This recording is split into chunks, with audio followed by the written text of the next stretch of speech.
Some dogs just naturally have sensitive stomachs. It's just like humans. Some of us are more sensitive to food ingredients than others.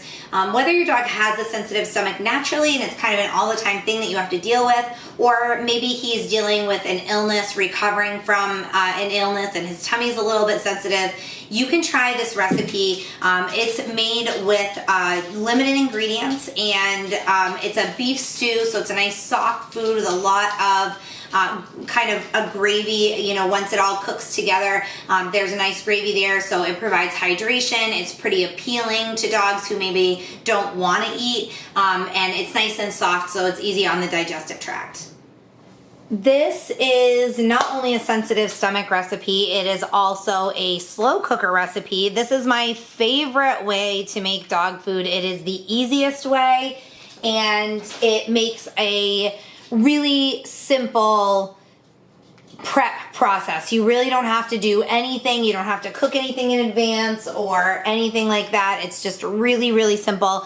You put all your ingredients in the crock pot, set it, and forget all about it until it's finished cooking. So the first thing that I'm gonna add, and I'm gonna add these in order and kind of layer them. I have 2.5 pounds of lean ground beef.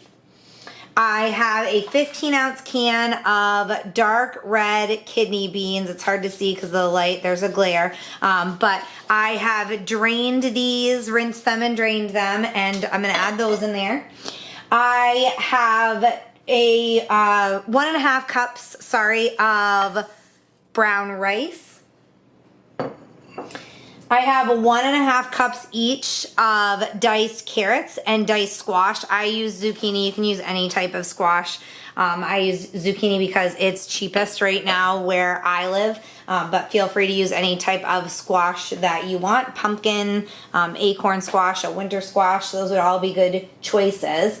Then I have 1/2 cup of peas. I've used frozen peas here, but you can definitely use fresh as well.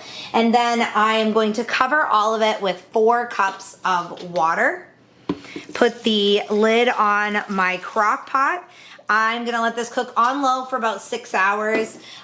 With this recipe, where I'm home, I am going to open it about once an hour and just stir it up. As the ground beef cooks, I can chunk that up and sort of stir everything together. If you want to, you can definitely set it, forget it, and come back when it's cooked. You'll just have to break the ground beef up into pieces at that time, but whatever works best for you. So I'm gonna put the lid on my slow cooker, and I am going to cook this on low for 6 hours. As I mentioned, stirring about once an hour, but that's not a necessity. Once it's finished cooking, all you have to do is let it cool, and you can serve it to your dog. For serving size portions, you can click the link below this recipe. It'll take you to my detailed written guide, and there are serving size recommendations there. If you have any questions, feel free to email me.